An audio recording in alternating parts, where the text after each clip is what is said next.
So ఈ video ఏంటంటే ఏ land గురించి అయితే చెప్పట్లేదు. సో నాకైతే కస్టమర్ రివ్యూ అయితే ఇచ్చాడు ఫస్ట్ టైం.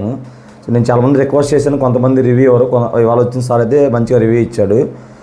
ఆ రివ్యూ అయితే ఇక్కడ పెడతాను వినండి. ప్లస్ వీడియో వచ్చేసరికి నన్ను ఫేక్ అన్నారు కదా, వాళ్ళకైతే డెడికేట్ చేస్తాను ఈ వీడియో, చిన్న వీడియోని.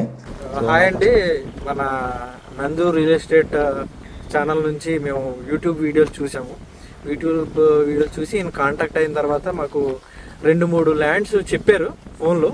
కానీ మేము అక్కడ నుంచి చూసుకోవాలని చెప్పి కొంచెం గ్యాప్ తీసుకుని ఈయనతో మాట్లాడి డైరెక్ట్గా ఒక వారం రోజుల తర్వాత మేము ఇక్కడికి వచ్చాము ఈ ఏరియాకి. సో ఒక దగ్గరున్న ఏరియాకి మాకు ఆల్మోస్ట్ ఇప్పుడు ఒక 2 ల్యాండ్స్ చూపించారు. ఆల్మోస్ట్ ఇక్కడ ఉన్నాయన్నీ కూడా మేము ఎక్స్ప్లోర్ చేస్తున్నాం, ఏదో ఒకటి తీసుకోవాలని. అయితే మాకు చూపించి చెప్పిన విధానం కూడా చాలా బాగా నచ్చింది.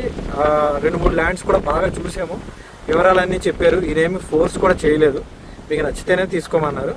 నేనైతే ల్యాండ్ డీటెయిల్స్, డాక్యుమెంట్స్ ఇవన్నీ ప్రస్తుతం ఏం చూడలేదు, జస్ట్ ల్యాండ్స్ చూస్తున్నాం. సాయిల్ ఎలా ఉంది, వాటర్ ఫెసిలిటీ ఎలా ఉంది, రోడ్డుకి దగ్గరలో ఉందా లేదా, ఇవన్నీ డీటెయిల్స్ చెక్ చేసుకుంటున్నాం. ఇప్పుడైతే చూసుకుంటున్నాం. ఒక ల్యాండ్ అయితే బాగా నచ్చింది, మేము ఆ ల్యాండ్లోనే ఉన్నాం. వాటర్ ఫెసిలిటీ చాలా బాగుంది. ఇక్కడ కొద్దిగా హైవేకి కొద్దిగా లోపలికి ఒక 10 కిలోమీటర్స్ లోపల ఉంది ఇది. సో ఇప్పుడు చూసుకున్న తర్వాత మేము ఇంకొక ల్యాండ్ కూడా చూస్తాము, ఆయన చూపిస్తానన్నాడు. ఇవన్నీ చూసుకున్న తర్వాత మేము డెసిషన్ తీసుకుంటాం. మాకైతే చాలా బాగా అనిపించింది ఎక్స్పీరియన్స్.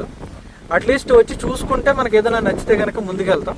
ఈయన కూడా పెద్దగా ఏం ఫోర్స్ చేయట్లేదు, మనకు అన్ని ఛాన్సెస్ ఆయన ఇస్తున్నాడు. మనం చూసుకున్న తర్వాత ప్రాబబ్లీ మళ్ళీ నేను వస్తాను ఒకసారి. నాకు అన్నీ నచ్చి ఏదైనా ల్యాండ్ తీసుకున్న తర్వాత మళ్ళీ నేను రివ్యూ ఇస్తాను ఖచ్చితంగా. ప్రజెంట్ అయితే అన్నీ చూసుకుంటాను. Thank you so much. So నా కష్టానికి చూసి వాళ్ళే నా ఒపీనియన్ షేర్ చేసుకుంటా అని చెప్పాడు. సో జస్ట్ వాళ్ళ ఒపీనియన్ అయితే మీతో షేర్ చేస్తున్నాను. సో నన్ను ఫేక్ అనుకుంటే అది మీ అభిప్రాయానికి వదిలేస్తున్నాను, నాకైతే లాస్ ఏమి ఉండదు. మీరు ఫేక్ అన్నా అనపోయినా సో రెగ్యులర్గా నాకు డైలీ వచ్చే క్లయింట్స్ వస్తున్నారు, అయ్యే ల్యాండ్స్ అవుతున్నాయి, ఏది ఆగట్లేదు. సో ఎవరైతే ఫేక్ అనుకుంటున్నారో వాళ్ళ కోసం ఇది వీడియో పెడుతున్నాను.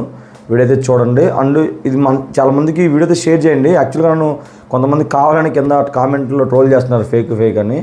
సో నేను ఎంతకన్నా ప్రూఫ్ ఏం చూపించలేను నేను ఫేక్ కాదని చెప్పడానికి. సో ఈ రివ్యూ మీకు నచ్చినట్టయితే లైక్ చేయండి, and me friends and family member కూడా షేర్ చేయండి. మన ఛానల్ ఇంకా మంచిగా గ్రో చేయండి. సో దట్ ఏంటంటే మీకు మంచి వీడియోస్ అయితే మేము ముందుకు తీసుకొస్తాను. అండ్ నెక్స్ట్ వీడియోలో డాక్యుమెంట్ వెరిఫికేషన్ గురించి చెప్దాం అనుకున్నాను. మీకు ఎవరికైనా కావాలంటే చెప్పండి, నేనైతే వీడియో చేస్తాను. అంటే ఏ డాక్యుమెంట్ ఎలా చెక్ చేయాలి, నేనైతే ఎలా చెక్ చేస్తాను అనేది నెక్స్ట్ ఒక వీడియో ఫుల్ పేజ్ చేద్దాం అనుకున్నాను. మీకు అదే కావాలంటే ఈ వీడియోకి లైక్ చేయండి. ఈ వీడియోకి అయితే 1000 లైక్స్ అయితే వస్తే నేను ఆ వీడియో అయితే చేయడానికి అయితే ట్రై చేస్తాను. చూడండి, మీ ప్రేమను అయితే మన లైక్ల రూపంలో అయితే షేర్ చేయండి. సో నెక్స్ట్ ఇంకో మంచి అగ్రికల్చర్ అంటే ముందుకు వస్తాను. బాయ్.